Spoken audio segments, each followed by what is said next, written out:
Good morning, dear children. Dear children, we started with our history chapter 2, which was New Kings and Kingdoms. And children, we started by looking at map 1, and we discussed that many new dynasties they emerged in the 7th century. And now the map 1 is showing you the different dynasties in the subcontinent at that time. Fine. So, what were they? You can just look at the map. They were the Gujara Pratiharas, the Rashtrakutas, and the Palas. Fine.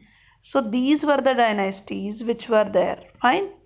So, after that, children, we will just go forward and we are going to discuss more about it. Like, we discuss about the emergence of new dynasties. We discuss that how in the 7th century there were big lords, there were chief warriors, and the kings used to call them their samantas. Fine. So the king used to call them their samantas. So how these samantas were working? Children, they were the subordinate to king and they were the samantas, and they were bringing different type of gifts. They were giving military support, and slowly and gradually when these samantas they gained power and wealth, they called themselves Mahasamanta or the Mahamandaleshwara. Fine. And the meaning is also given there, the great lord of circle or a region. After that, we took an example of Rashtrakutas, that these Rashtrakutas were also subordinates and they were subordinates to the Chalukyas. Fine. How the Rashtrakutan chief Danti Durga, he performed a ritual known as Hiranyagarbha. Fine. And what did he say? That we have taken a rebirth and we have become Kshatriya now. The other example was Kadamba Mayura Sharma and Gujara Pratihara Harishchandra. They were Brahmins and they just give up their profession and they took up, arms, and they set up their kingdoms. Fine, children. So, after that, children, see, today we will start with this topic, which is administration in the kingdom. So, see, children, now if they have carved out their kingdoms, administration is very much important. So, now these new kings, the Samantas or the warrior chiefs, those who became the king or the other examples, now they used to call up with the high sounding titles.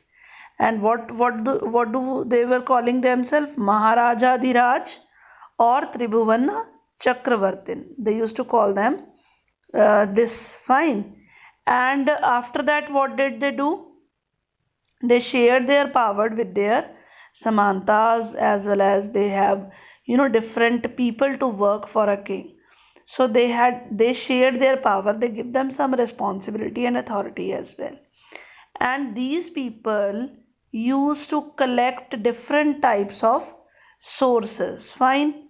So they had to surrender what they were producing as a rent. Sometimes people are paying it themselves, otherwise they used to ask for it, they used to compel for it. Fine. After that, children, see, there were 400 types of taxes. So a very important in that is Veti Kadamai. Now Veti was taken in cash, not in Veti was taken in forced labor form, and Kadamai was a land revenue. There were many other taxes that were taken from the people at that time. Now whatever money or whatever money they collect, the resource they collect, the king used to use that money in the establishment, construction of temple, forts. They used to fight wars and so many things like this. And whenever they used to attack the other king, they used to acquire wealth. That was also they were using. Sometimes they were getting some trade routes also. Fine. So all these people, those who were collecting the taxes, children, They were mainly from the influential families. Fine, and their posts were hereditary, means one after the other. In a family only, this post will be going on. And moreover, children, even they were, recruiting their close relatives. The kings, they were recruiting their close relatives in this. Fine. After that comes another topic, that is prashastis and land grants. So children, you have heard about this word prashasti. It contains the details, details of the king. The king has said to his poet to write his prashasti. So we can say that these prashastis cannot be literally true. Fine. They tell us about the rulers. Whatever the ruler wanted to depict themselves, they used to tell them whatever they want. They can tell their poet to write in that. So these were composed by the Brahmins. Fine. And Brahmins were also helping them in the administration also. Now children, see. Here is Nagbhat Prashasti. Fine, here is the Prashasti of Nagbhat. See, they have described themselves in a Prashasti. So here we have Prashasti of Gupta ruler Samudragupta. And one Prashasti which is written in Sanskrit, it was there in Gwalior, Madhya Pradesh. Fine. It tells us about the, Nagbhat, he was a Pratihara king. So children, sometimes even kings often rewarded Brahmins by grants of land. So when the Brahmins were writing the Prashastis, kings were giving them land grants. And they used to have this sort of copper plates, children. The records were written on these copper plates that this Brahmin, this so has got a land in a gift from the king, and everything in detail was written on it as a proof. Fine. Now, what sort of land was given, that you can just go through from this box. Now children, unusual for the 12th century was a long poem containing the history of kings who ruled over Kashmir. So during this 12th century, we have a long Sanskrit poem.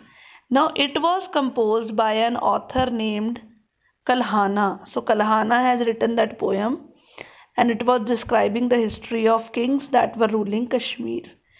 And he used a variety of sources, means he wrote inscriptions, he wrote documents, he wrote eyewitnesses account. He even consulted the earlier histories to write the poem. Fine. Unlike the writers of Prashasti, he was often critical about rulers and their policies. So he was much more concerned about the ruler and his policies. Fine, children. So this was all about today's topic. Thank you and have a nice day.